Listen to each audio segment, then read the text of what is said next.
哇，屬雞嘅你，哇，今年賺喎，因為2025咧叫太歲三合，所以人緣已經好好噶啦。今年仲紅鸞桃花添喎，因為紅鸞桃花除咗男女關係之外，人有啲識啦咩紅鸞星同有分隔機會，咁但係好多人已經結咗婚啊嘛，咁桃花有咩用啊？紅鸞桃花係正桃花，亦可以化為人緣嘅，所以今年人哋見到個樣咧都會順眼啲嘅。我成日講啦，有時你見到喺街個人覺得佢咁樣衰嘅，咁其實佢未必唔靚仔或者唔靚女嘅喎，佢就係冇桃花，冇桃花人哋睇個樣咧都好似唔係好順眼嘅。咁有桃花就啱啱相反啦，平時覺得佢唔係好靚仔靚女嘅啫，今年都會覺得靚啲嘅。你又話佢整咗容，又話佢打乜打乜，其實就唔係，其實就桃花年睇落順眼少少啫。咁呢個紅鸞桃花仲係正桃花喎。如果你單身嘅咧，今年容易發展到一段可以發展落嘅感情，就唔係霧水桃花嚟嘅。所以單身嘅咧，屬雞你要積極少少。如果拍開多想結婚咧，紅鸞桃花、紅鸞星動你都聽到啦，係咪？紅鸞星動其實結婚啊、生仔懷孕其實機會都比較大㗎。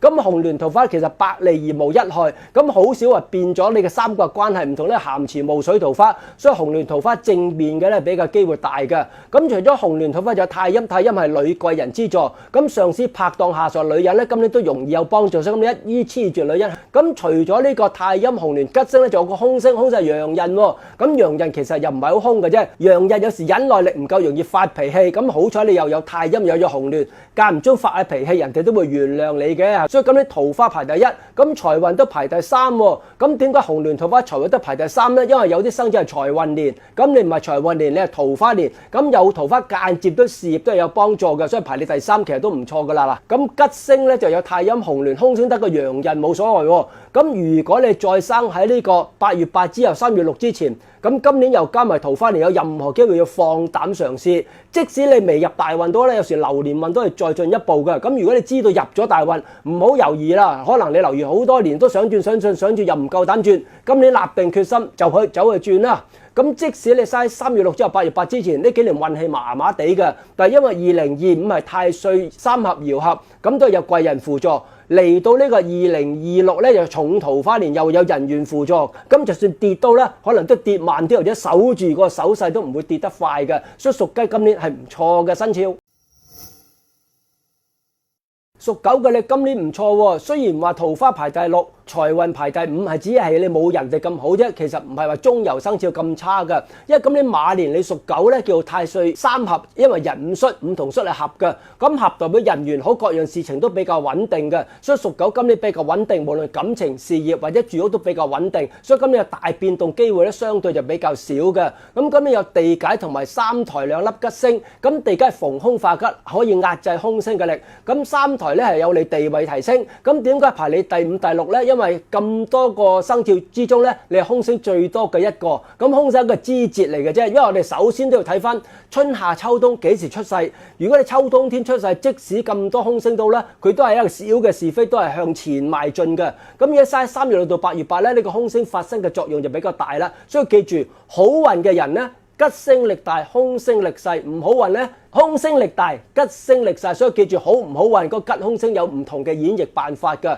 咁如果你生喺3月到5月6，要特別留意咯，因為今年有飛符、官符、年符，突如其來，官非是非，人事不和。咁官非是非，好多人啊亂抌垃圾啊，食煙唔啱位置啊，抄咗牌唔記得俾錢啊，咁原來呢啲都係估官非嘅喎。咁仲要啦，仲有個五鬼，五鬼係小人星。咁小人你都冇辦法啦，呢個世界周圍都人都有小人㗎啦。咁你唯有唔好理佢啦，因為我成日講啦，小人一般都可能成就唔夠你好，能力唔夠你好，跟住職位唔夠你高，佢又眼紅你。咁呢啲人你都避唔到㗎啦。咁仲有粒星叫做華蓋，咁華蓋心情有時覺得孤獨，唔係話好開朗。咁華蓋咧就有利藝術嘅，如果你做藝術創作嗰啲咧，華蓋就有用嘅喎，因為華蓋為孤獨之星，又為創作之星。咁創作通常都係孤獨㗎啦。咁如果你寫書又好，作曲又好，你見唔見啲人都係3更半夜夜媽媽喺度寫嘅，或者走出公園一個人喺度。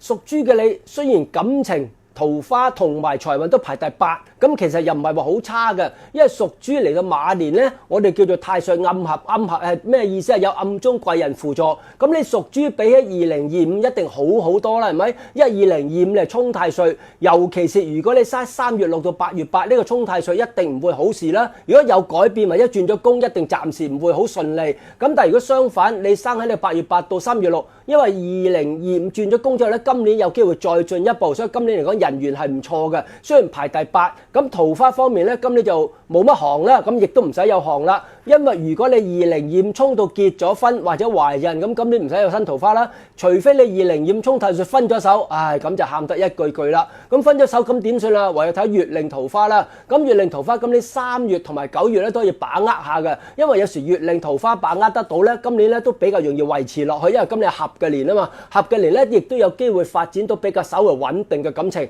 咁當然今年桃花咧就好輕嘅，同人哋今年桃花年就冇得比。不過咧冇希望之中，都睇下啲月份咁解啫。咁你下一個桃花年啊，好似都有排，哇，好似成4、5年後啊。你呢幾年把握桃花月份啦，係咪？咁今年吉星有月德，月德係逢凶化吉。咁其實月德天德咧，其實唔係正式逢凶化吉，因為月德天德係報復心比較少，心比較慈悲。咁你報復心少，自然怨恨自然少啦。怨恨少，結怨少，就自然可以逢凶化吉啦。咁凶星有咩啊？有劫煞，因朋友而破財。咁因朋友而破財，如果好老友嘅，你又如果借錢俾佢，就預佢冇得還都得噶啦。咁希望出年有得還啦。唔老友嘅得唔借就唔借啦。總有個死符，死符係小疾病。咁但係因為你屬豬，咁你又唔係沖太歲，又冇乜特別。咁呢個小疾病咧，就要留意風水嗰啲每年大病或者細病或者你識化解就得啦，係咪？灰地氈6個5毫紙啊，音樂盒啊，掛鈴啊，咁化解咗大病或者細病或者得噶啦。咁一大病或者細病或者大門就冚家都病，喺廚房冚家都病，喺你個房就你個房病，記住化解。仲有個小號叫小破財，小破財冇乜所謂，就你平時好想買又唔捨得買嘅，就趁機用一筆錢買咗佢啦，咁又可以應咗個破財，又可以買到心頭好，咁都 OK 嘅，係咪？所以你3粒凶星咧，劫煞可以唔借錢俾人啫，死符小疾病留意今年病位得啦，小號就自己買中意嘅嘢就得啦。